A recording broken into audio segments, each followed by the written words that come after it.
So, the first seed idea that Aurobindo introduces to us is the backdrop of the great play. The backdrop is the inconscient, and then he introduces us the omniscient goddess who enters into this stage and is the chief protagonist. She is the one who will fulfill this for the earth. The descent of the Divine Mother, the emanation of the Supreme, of which dawn is the symbol. And in the image of Savitri, her human form, Aurobindo brings out this idea that she is one of the incarnations who is meant to lead a blind and erring humanity towards light and freedom and truth and immortality. And very beautifully, in a most touching way, he says, as one who is left to watch over their blind. The blind men are walking, and she is like one who is left to watch over them. It's easy enough if people can see to tell them, okay, there is the road, please go that way. But when there are blind people, where do we tell? Where would the divine tell us, go this way, go that way, this is the road, that is the road? And even if he were to tell us, would we listen? That is the second question. So the Divine Mother must come and not only lead, but carry us through the way. And for that, she must assume the cloak of ignorance and death and house herself into a human body.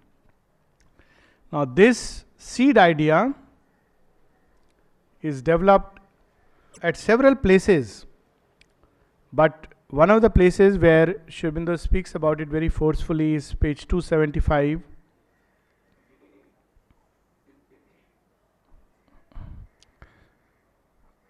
It's from Book 2, Canto 11, Kingdoms and Godheads of the Greater Mind, page 275, and a few lines down, almost the middle of the page. She made earth her home, for whom heaven was too small. And this seed idea has already come in the first canto. She made earth her home, for whom heaven was too small. In a human breast, her in a human breast, her occult presence lived. He carved from his own self. He carved from his own self his figure of her. She shaped her body to a mind's embrace. The Divine Mother chooses to limit herself to become like us. She plays the games that human beings play. She speaks the language that human beings speak. She uses those gestures which we can understand. In one of the places, the mother says, my child, if the divine love were to manifest in all its fullness, none of you would understand it. It would appear as something so cold, so remote. So she has to play a human game. Be like us. We ask for small things. She would say, please have the small things. And we think she is simply come to give us these small things. She has made earth her home, but we would, because of our mind smallness, feel her home is only within the small confines of a place in the south of India called Pondicherry. We just read, she made earth her home. And she is only the mother of a few faithful people. And Aurobindo would liberate us in the lines that follow. that don't do this mistake. Of course, she is that, but that's her magnanimity. She shaped her body to a mind's embrace. Because we can talk about her, it doesn't mean we know her. So she is telling us, don't think because you can give nice lectures that you know me, none can know her, not even the seer and the sage. Into thought's narrow limits she has come. She is unthinkable, the unknowable. Avigyatam vijanata, vigyatam avijanata. The Kane Upanishad speaks about her as one whom none of the gods know. She comes into the narrow chambers of her mind, seems to yield herself to our thoughts. So we can write about her nice philosophies, nice books. Her greatness, she has suffered to be pressed into the little cabin of the idea. Mother is this, mother is that. Mother likes this, mother doesn't like that. How small we can be. It takes millions of years the divine takes to lift human beings, us human beings, into divinity. We take few seconds to make the divine small like us. And he agrees, suffers, says maybe this is the way. Into the little cabin of the idea, the closed room of a lonely thinker's grasp. She has lowered her heights to the stature of our souls. This is the sacrifice. And we think she is like us. So we say she was born on 21st February and she left her body on 17th November 1973. So men said when Krishna left, so men said when Christ was crucified. But till date, human beings continue to experience the living truth of Christ and Krishna and Buddha. Mother's Leela has just started. She has lowered her heights to the stature of our souls and dazzled our lids with her celestial gaze. Thus each is satisfied with his high gain and thinks himself beyond mortality blessed. Because she has touched some of us with her grace, we think we are special. But the reality is, it is the divine's grace. Who are we? It is grace which picks up and makes of a stone into a goddess. And thinks himself beyond mortality blessed, a king of truth upon his separate throne.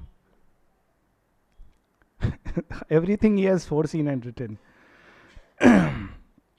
To her possessor in the field of time, a single splendor caught from her glory seems the one true light, her beauty's glowing whole. Even if we catch one little gleam of her, one little idea, one little thought, we think this is all. But thought nor word can seize eternal truth.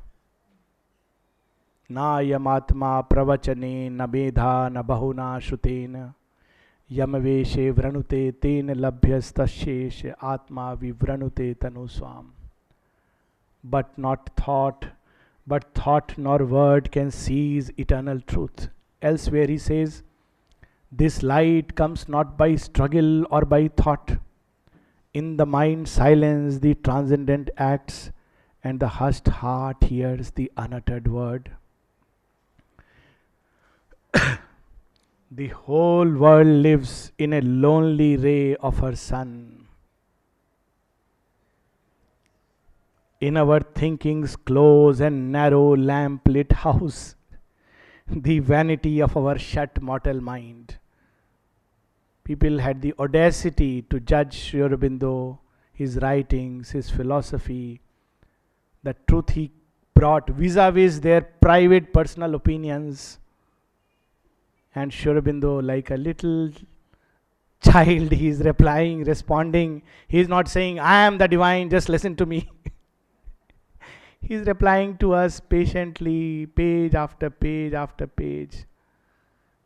He could have simply said, I say so because I say so. Vivekananda would have done that. When somebody told him, Sir, you say this, but Shankara has said something else. Vivekananda said, yes, but I, Vivekananda, say so. And Sri Aurobindo quotes this example, that it was not out of ego he said. It was the truth of his experience. But Sri Aurobindo is full of humility, divine humility, so he will not say so. He will give logic, reasoning, all kinds of things. Dreams, the vanity of our shut mortal mind, dreams that the chains of thought have made her ours, but only we play with our own brilliant bonds, tying her down, it is ourselves we tie.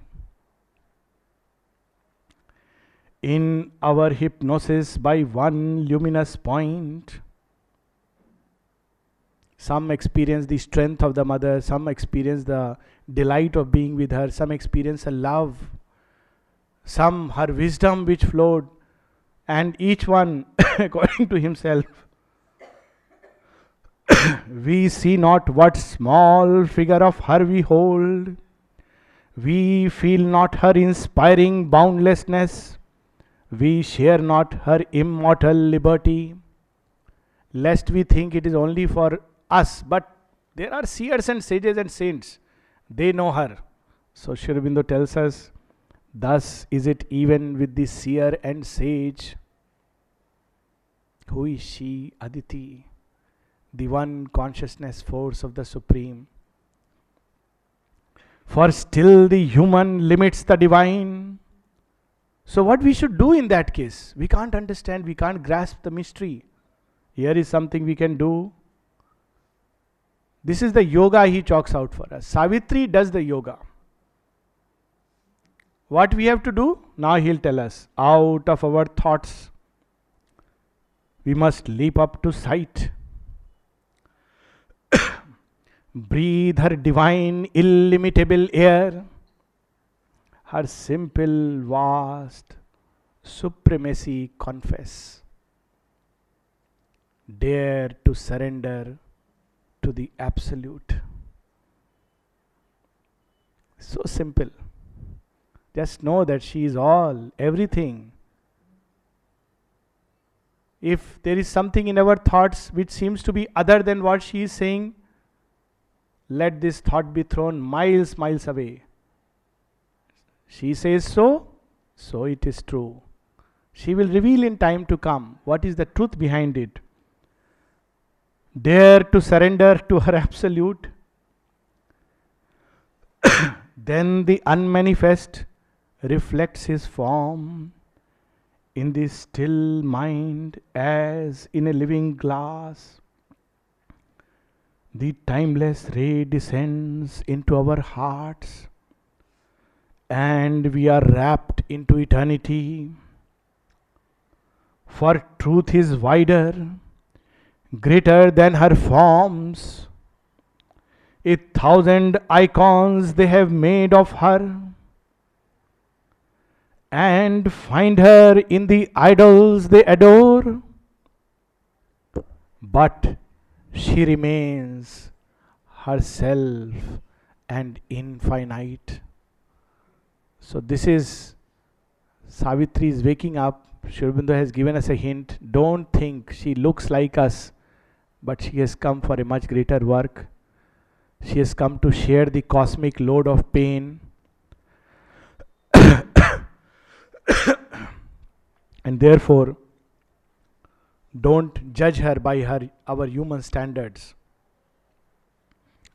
He would elaborate this idea again, why the divine too has to suffer in a mortal form and take up this load on page 445. The great who came to save this suffering world. 445. 445. Third line from top.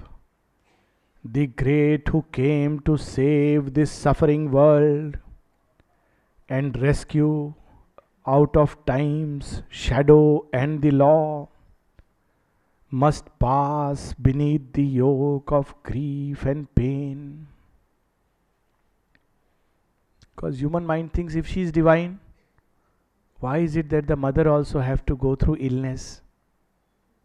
Why she has to pass through the bounds, through the gates of death? Why she has to consult and ask this or that as if she is ignorant?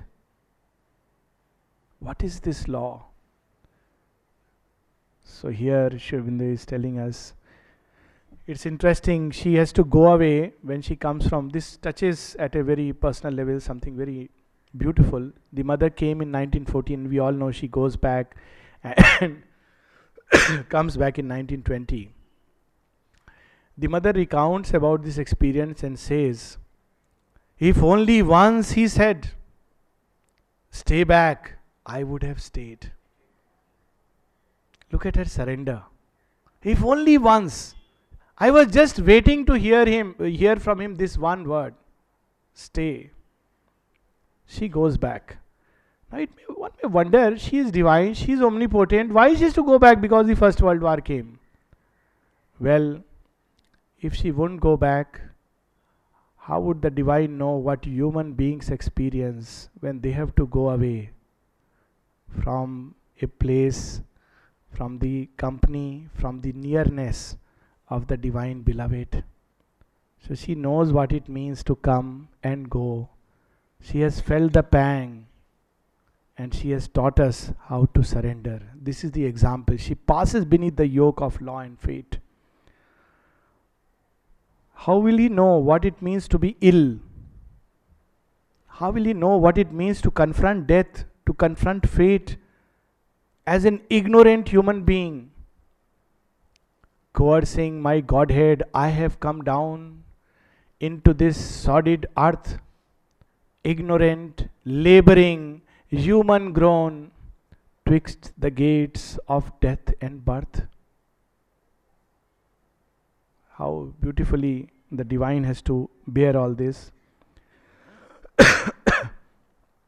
They are caught by the wheel that they had hoped to break. The ashram, we all know, had to pass through so much financial difficulties at one point of time. Oh, she is omnipotent. Where is the problem? Divine must work out this problem not only for himself, but for every struggling human being who aspires for a higher life and has neither money nor resources. So she knows all this. She has experienced it. They must pass beneath the yoke of law to change it. On their shoulders they must bear man's load of fate. Heaven's riches they bring, their suffering counts the price, or they pay the gift of knowledge with their lives. So this is the debt that the Eternal owes to humankind, to earth.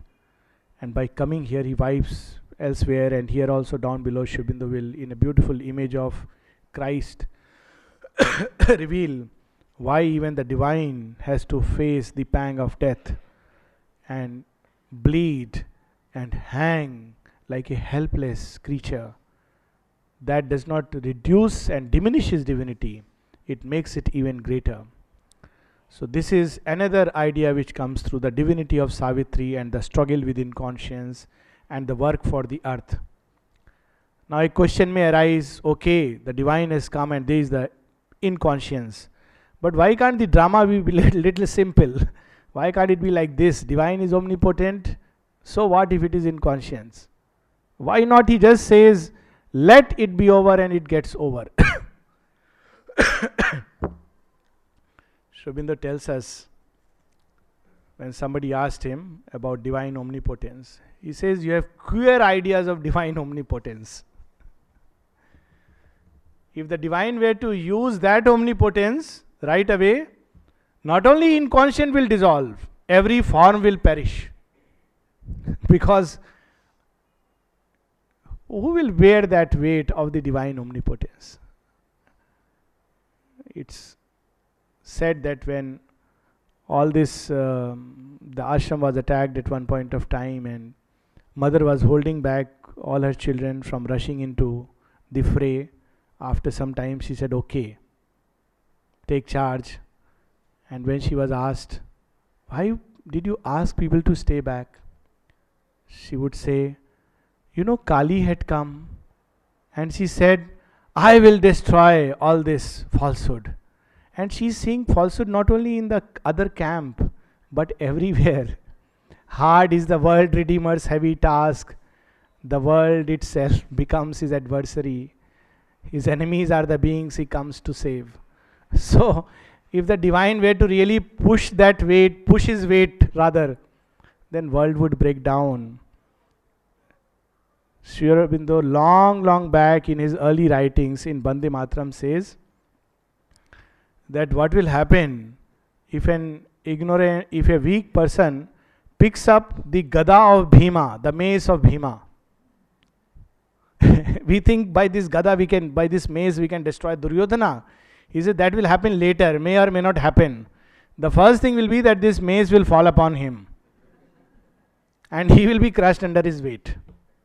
Therefore, the long preparation, the many blows, the countless sufferings for man to be ready. In the Vedas, this is said that through suffering, the clay pot is baked so that it becomes strong to hold the nectar of immortality. Because when it falls, it may fall initially like a trickle. Till then it's okay. But when it falls like a Niagara, our little pot will go along with us. We won't know where it goes. So on page 335, Sri Aurobindo also asked this question from his own highest status. I want it now, right now. Come down. Why don't you come down? So the divine tells him, his own human part and his own divine self. Page 335. It cautions, the voice cautions. Oh, the vision and the boon. O son of strength, who climbs creation's peaks. We heard that day when mother asked, is humanity ready? Sri Aurobindo said, if we wait for humanity to be ready, it will never be ready. We have to make it ready. So he had gone through this experience because this question was already raised. So it says, O son of strength, who climbs creation's peaks, no soul is thy companion in the light. Alone thou standest at the eternal doors. What thou hast won is thine, but ask no more. This question is raised that, Sri Aurobindo speaks about the supramental creation, but did he supramentalize himself? Thank God he was not as selfish as that. He took the entire creation together and wanted to climb there. Because he was told, yes, for you it is granted. But you want for them? For whom are you asking? Do you know? He is cautioning. How shall thou speak for men whose hearts are dumb? Make purblind earth the soul's seer vision's home, or lighten the burden of the senseless globe. Sri Aurobindo is carrying our prayers. He says, you are praying for them. Do you know what they want? Do they want supramental truth?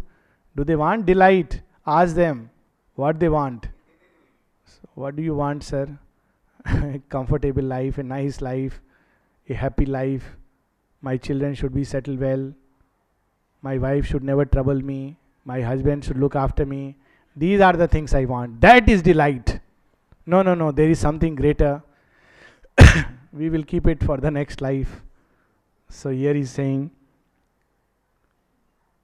I am the mystery beyond reach of mind. I am the goal of the travail of the suns. My fire and sweetness are the cause of life. but too immense, my danger and my joy.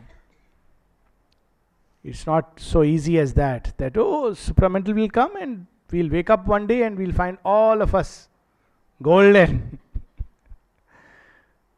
In the Kathopanishad, Nachiketa asks just to see a glimpse of that supreme vision, not asking to come down and all. Nachiketa is a well-deserving candidate. Yama has already told him, you have chosen Shreyas over Preyas, persisted in your quest, you have not been blinded by all their snares, ordinary humanity. I will grant you all the boon of immortality that you ask. So while Yama is telling him the secret of immortality, Nachiketa is little encouraged and says, oh,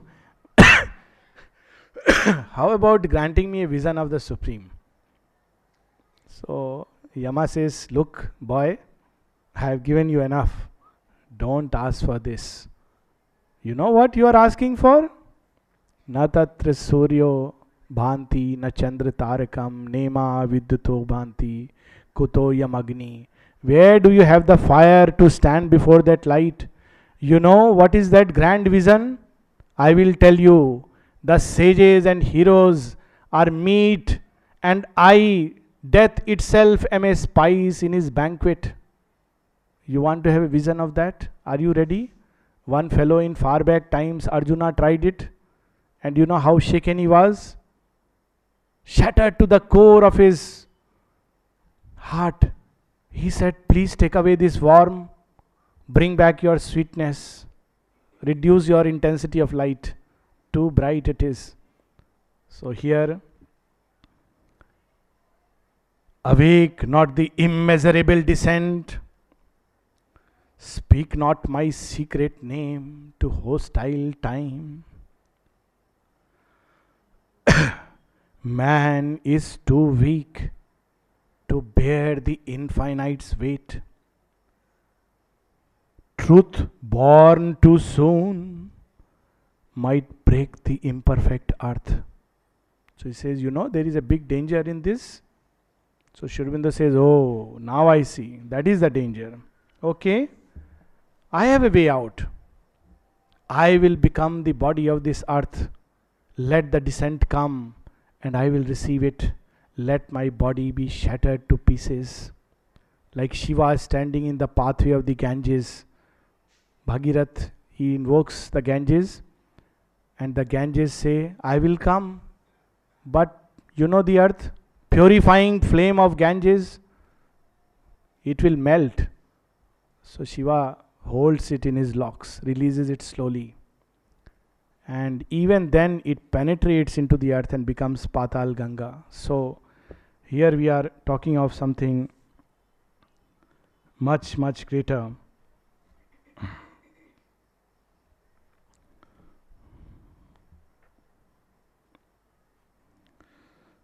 So this is the reason why it's not so easy for the whole thing to be worked out. At another place, Sri Aurobindo says, heaven's call is rare, rarer the heart that heeds. The doors, heaven's call is rare, rarer the heart that heeds. The doors of men are shut to the immortal light. Our doors are shut. So when do they open? Why there is so much struggle despite the supramental coming down? Only in an hour of uplifting stress, men answer to the call of greater things. Or raised by some strong hand to breathe heaven air, they slide back to the mud from which they climb. And take a safe and rejoice in a safe return to a friendly base. Not only we slide back to the mud from which we climb, we even rejoice. Thank God, that grandness of the Everest, that suffocating hypoxia is no more there. and, and take a safe return to a friendly base. For most are built on nature's early plan and owe small debt to a higher plane. So that is the reason. And then it says everything in this link has been fastened by inevitable chain. If you bring down that truth, all these chains will be disrupted. Are you sure you want to do it? And that reveals a deeper side of the mother's action. She was working not only on humanity, not only, of course, on a select group of people. In humanity itself, she was working on all strata, and she continues to work on that. She was also working with the gods and the titans. She was also working on the life of the bird and the beast. She was not just feeding a fish to a cat. She knew that once the supramental comes, the entire evolutionary chain is going to be disrupted. And everything in the chain must be remade. She was working also on the plants and the flowers and the vegetables. She was working also on matter and material objects. All this simultaneously, because at one of the places, when she asked this boon, Savitri said, the entire chain will be disrupted. Are you sure you want to bring down? I know it is going to be. After 1,000,000 years I have planned this. Don't call it now. 1956 AD, it's too early. She says, that much years of suffering, let me compress it. And Aurobindo offers the body of God, martyred God offered to the world. So he offers it, and the descent takes place. The earth does break down, but the light has touched and the passage has been made. So this is the idea that the rejection of the inconscience, the rejection of the human mind, and the working out through the process of time, the great descent, all this Usha and the darkness and the rejection, all this is there, which Aurobindo in the very first canto brings out in seed ideas. Hard is it to persuade earth's nature's change. Mortality bears ill the eternal's touch. He brings it out as a seed idea. But finally, the great vision by which we can end, there are 3 lines which shows that how it will happen, because Usha has come and light has to be there. So in 3 crisp lines in Canto 1, Aurobindo says, one lucent corner windowing hidden things, forced the world's blind immensity to sight. The darkness failed and slipped like a falling cloak from the reclining body of a god. All this darkness and strife we see around. At another place again he brings the same image, but in a small way. He says, thus shall the mass transcendent mount his throne, when darkness deepens, strangling the earth's breast, and man's corporeal mind is the only guide. As a thief's in the night shall be the covert tread of one who steps unseen into his own house. A power into mind's inner chamber steal. A charm and sweetness open life's closed doors, and beauty conquer and beauty conquer the resisting world. And something to the CNN, IBN and all these channels which show a dismal picture. God shall grow up while the wise men talk and sleep. For man shall not know the coming till its hour, and belief shall be not till the work is done. Now this seed idea, he beautifully takes it to its grand finale, with which we can end today. Page 679. Death is swallowed up by light.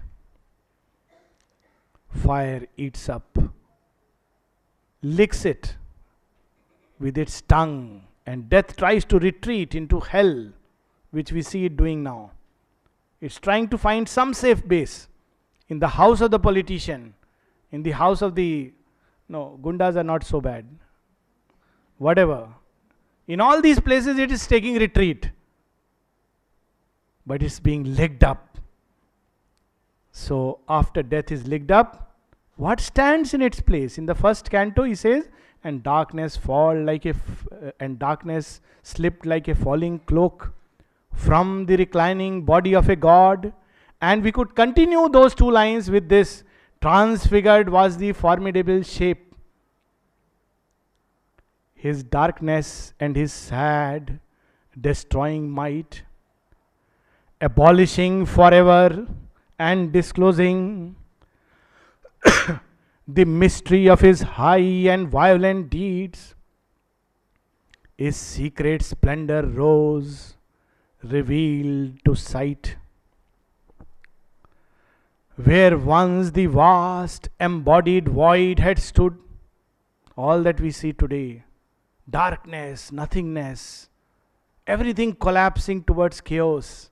What is hiding behind it? Where once the vast embodied void had stood, night, the dim mask, had grown a wonderful face. The night is darkest before the dawn. The vague infinity was slain, whose gloom had outlined from the terrible unknown the obscure, disastrous figure of a god. Fled was the error that arms the hands of grief. In one of his poems, the Mahatma, Aurobindo ends it up by saying, and atheism shall perish, blasted by light. Literally uses the word blasted away.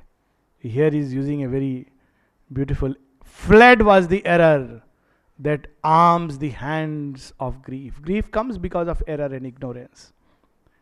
And lighted the ignorant gulf, whose hollow deeps had given to nothingness a dreadful voice. In fact, the measure of the greater the resistance, that means the light is penetrating deeper and deeper. It means the end is very close.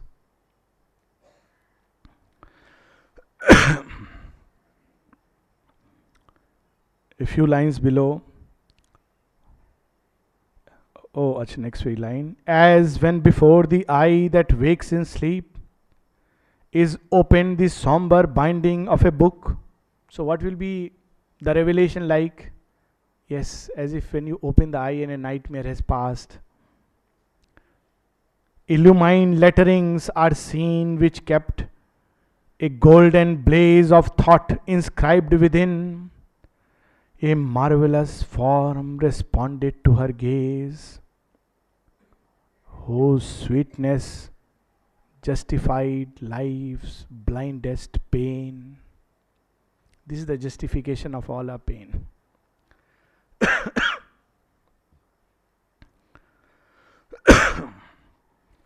Whose sweetness justified life's blindest pain. All nature's struggle was its easy prize. Such a beautiful line it is. Story comes to my mind, and then we'll read these few lines and finish. There was a great saint, Nizamuddin, and his disciple, Amir Khusro, was a great saint in his own right, was really in love with him. He was a great minister before he turned to him, and he decided to leave everything and come and live with Nizamuddin. On the other side was a disciple living with Nizamuddin, and his daughter had to be married, and he asked Nizamuddin for some help. Now what help Nizamuddin will give?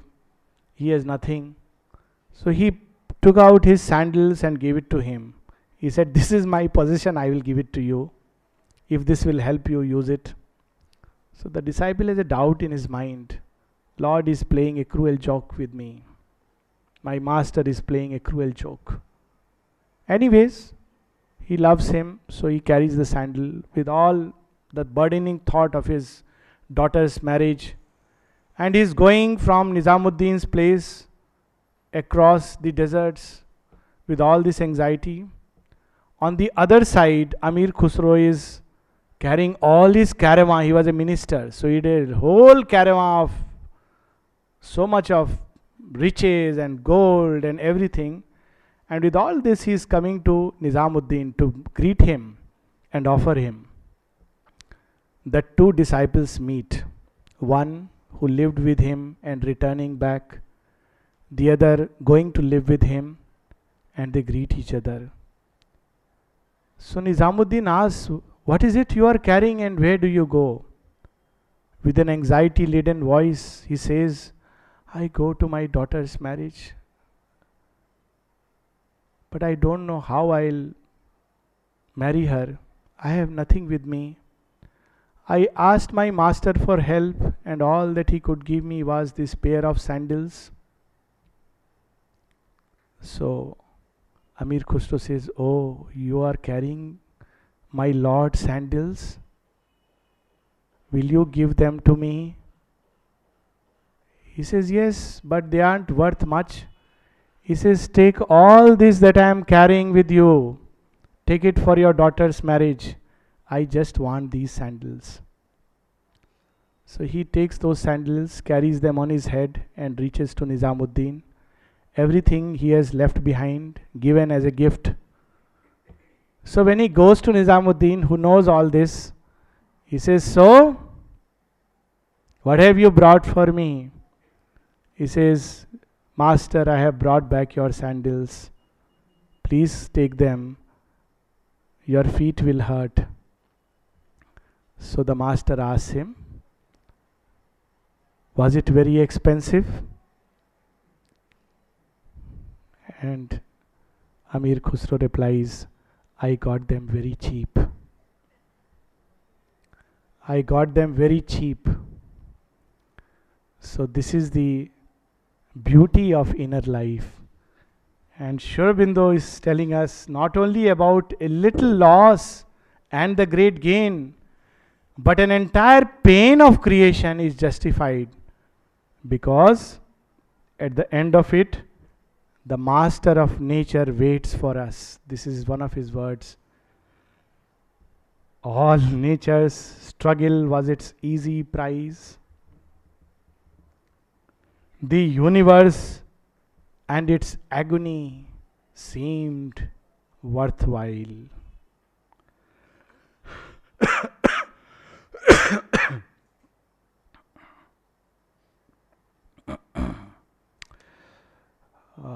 We'll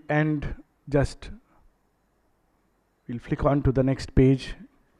The same form he's describing, which is hiding behind death.